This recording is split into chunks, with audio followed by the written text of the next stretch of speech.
수 없네 하나님의 사랑 날 살리시려. 오늘의 말씀은 출애굽기 24장 12절에서 18절까지의 말씀입니다. 주님께서 모세에게 말씀하셨다. 너는 내가 있는 산으로 올라와서 여기에서 기다려라. 그러면 내가 백성을 가르치려고 몸소 돌판에 기록한 율법과 계명을 너에게 주겠다. 모세가 일어나서 자기의 부관 여호수아와 함께 하나님의 산으로 올라갔다. 올라가기에 앞서 모세는 장로들에게 일러두었다. 우리가 여러분에게 돌아올 때까지 여기에서 우리를 기다리고 있으십시오. 아론과 훌이 여러분과 함께 있을 것이니 문제가 있는 사람은 누구든지 그들에게로 가게 하십시오. 모세가 산에 오르니 구름이 산을 덮었다. 주님의 영광이 시내 산 위에 머무르고 엿새 동안 구름이 산을 덮었다. 이튿날 주님께서 구름 가운데서 모세를 부르셨다. 이스라엘 자손의 눈에는 주님의 영광이 마치 산꼭대기에서 타오르는 불처럼 보였다. 모세는 구름 가운데를 지나 산 위로 올라가서 밤낮 40일을 그 산에 머물렀다. 새벽을 함께 하시는 여러분, 사랑하고 축복합니다. 24장, 이제 마지막 부분입니다. 하나님께서 이스라엘 백성들에게 하나님의 말씀을 주시고 이 약속된 명령을 잘 지킬 것에 대해서 이스라엘 백성들은 두 번이나 네 하고 대답하는 말을 하지요. 잘 지키겠습니다 라고 합니다. 그리고 하나님께서는 12절에 모세를 하나님의 산 위로 부르십니다. 이 하나님의 산이 신의 산이죠. 우리가 잘 아는 십계명 돌판을 받아온 산이기도 합니다. 자, 이렇게 40일 동안 올라갔다라는 말씀이 오늘 본문의 내용이죠. 저는 이 본문을 통해서 하나님께서 지혜롭게 여기시는 삶이 어떤 삶일까 좀 생각을 해보게 됩니다. 전도서 5장 1절에 보면 현대인 성경입니다. 하나님의 집에 들어갈 때 조심하여라. 가까이 가서 하나님의 말씀을 듣는 것이 자기 잘못을 알지 못하는 어리석은 자가 제사를 드리는 것보다 낫다. 하나님의 음성을 듣고 하나님의 음성을 따르는 것, 순종하는 것, 이것이 지혜이죠. 우리의 믿음도 모세를 닮아갔으면 좋겠습니다. 모세의 혈기를 담는 것이 아니고요. 하나님의 말씀을 있는 그대로 잘 아멘 하며 받아들이는 것이고 또 우리 삶에 적용하고 실천하여 말씀의 열매를 맺어가는 것이죠. 이 말씀의 열매를 잘 맺어가는 사람이 진짜 복이 있는 삶입니다. 오늘 본문에서는 하나님은 모세를 더욱 가까이 부르십니다. 그리고 기다리라고 하시죠. 이게 12절의 내용입니다. 자, 부르신 이유에 대해서는 이야기해 주고 계시는데 내가 백성을 가르치려고 몸소 돌판에 기록한 율법과 계명을 너에게 주겠다. 이것이 우리가 앞서 말씀을 통해 같이 은혜를 나눈 십계명이죠. 십계명에 관한 말씀에 대해서 이제 돌판에 직접 새겨주겠다. 사라지지 않는 말씀으로 너희에게 주겠다라고 하십니다. 자, 그런데 이 말씀을 받기 전에 모세는 어떤 무언가를 하지 않아요. 그냥 하나님 부르신 대로 지체하지 않고 부관 여호수아와 함께 산 위로 올라갑니다. 그런데 올라가기 전에 뭘 하냐? 아론과 훌 백성들에게 당부하는 내용이 있어요. 14절 볼까요? 세 번역본입니다. 우리가 여러분에게 돌아올 때까지 여기에서 우리를 기다리고 있으십시오. 아론과 훌이 여러분과 함께 있을 것이니 문제가 있는 사람은 누구든지 그들에게로 가게 하십시오. 아론과 훌은 백성들의 문제를 풀어줘야 됩니다. 특별히 영적인 부분으로 잘 풀어줘야 되고 앞서 하나님께서 약속하신 부분, 명령하신 부분을 잘 기억하면서 잘 문제를 풀어줬어야 됩니다. 자, 그리고 모세는 시내산 위로 올라가죠. 아까 누구랑 올라갔다고 그랬죠? 네, 부관 여호수아, 2인자 여호수아. 위대한 2인자가 되는 것도 참 나쁘지 않은 것 같죠. 부관 여호수아, 모세와 함께 시내산으로 올라갑니다. 모세가 산으로 올라가자 어느 정도 중턱에서부터 영광의 구름이 산을 다 뒤엎어 버립니다. 산 밑에서는 산 꼭대기가 보이지 않게 되죠. 사람들이 봤을 때 어떤 모습이었는가? 네, 불타는 모습 같더라. 불타는 모습. 17절에 보면 이스라엘 자손의 눈에는 주님의 영광이 마치 산 꼭대기에서 타오르는 불처럼 보였다. 이거 어디서 많이 보던 거 아닌가요? 네. 떨기나무가 불에 붙었는데 타지 않는 그런 모습과 비슷하죠. 영광의 구름이 가득 찬 그곳에서 하나님은 모세에게 기다리라 말씀하시고 16절에 보면 주님의 영광이 시내 산 위에 머무르고 엿새 동안 구름이 산을 뒤덮었다. 산 꼭대기로 올라가지 못했어요. 6일 동안 모세는 어떻게 했냐면 시내 산 중턱에 머물렀습니다. 영광의 구름이 있는 곳에서 머무르고 있었어요. 무려 6일 동안이요.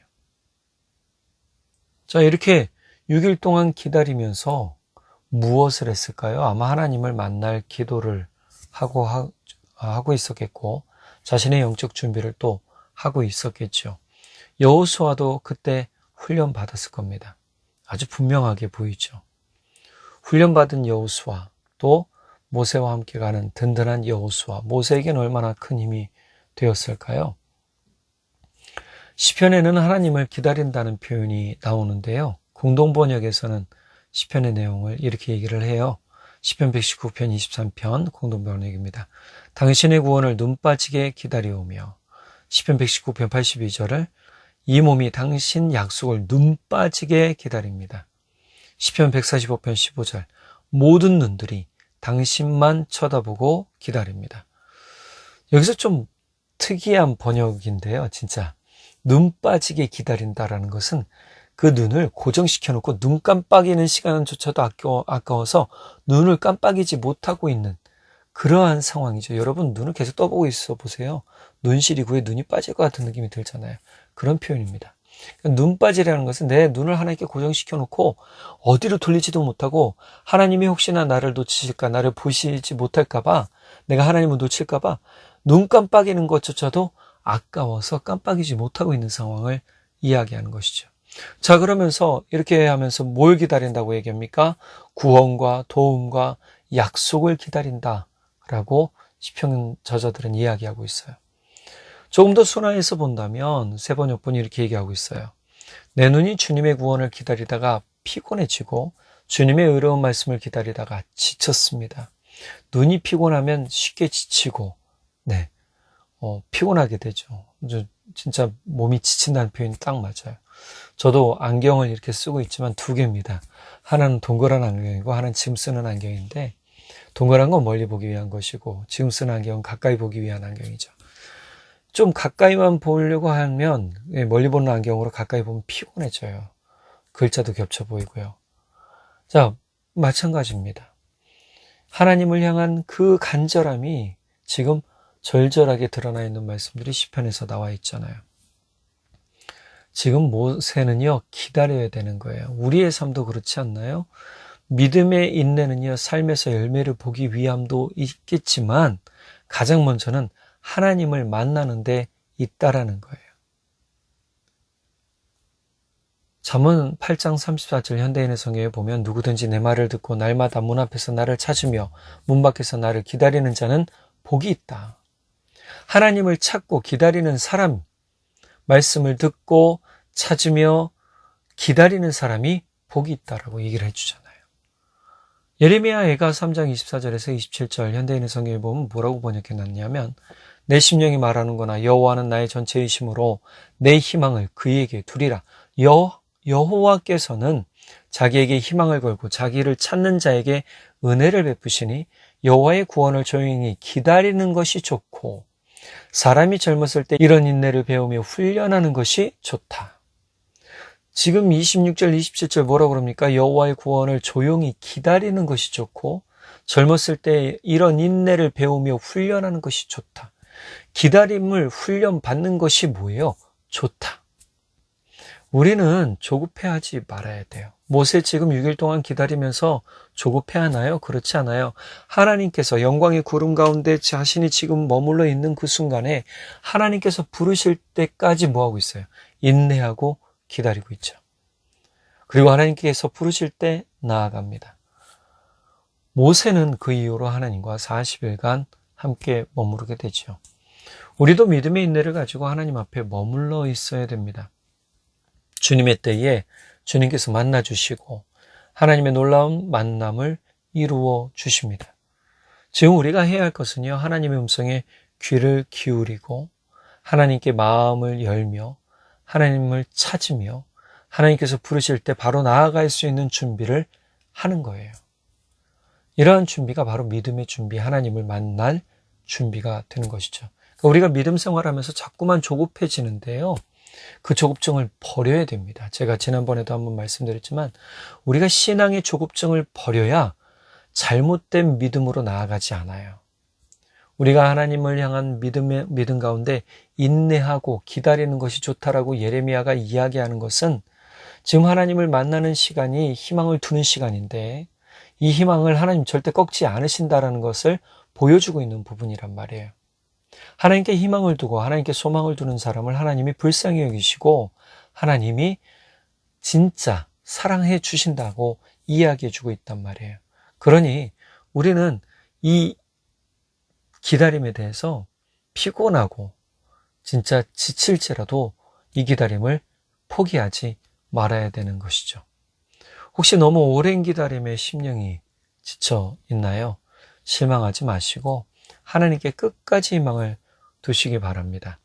반드시 하나님의 시간에 하나님께서 여러분의 마음에 기쁨을 더해 주십니다. 야고보서 5장 11절에 보면 현대인의 성경입니다. 우리는 끈기 있게 참아낸 사람들을 행복하다고 말합니다. 여러분도 욥의 인내에 대하여서 들었고 마지막에 하나님이 그에게 축복해 주신 것을 알고 있겠지만 하나님은 자비와 동정심이 많은 분이십니다.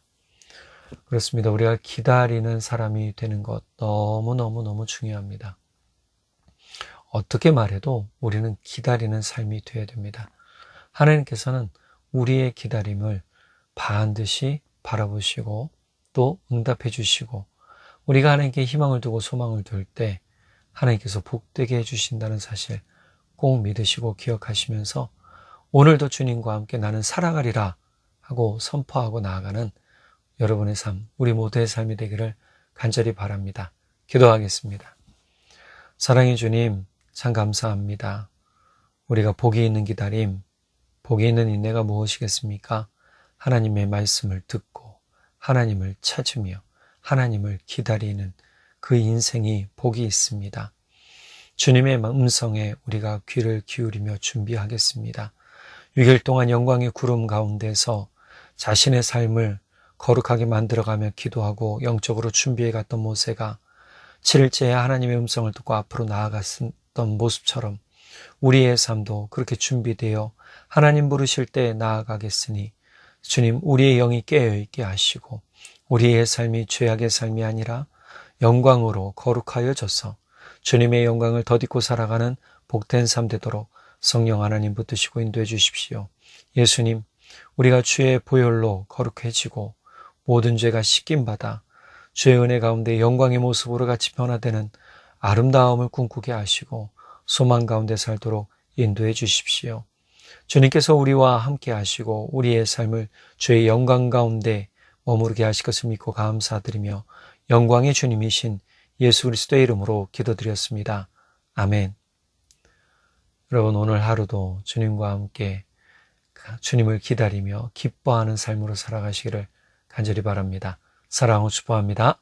잊을 수 없네 하나님의 사랑 날 살리시려고 주신 생명 내 십자가 지고 오르신 갈보리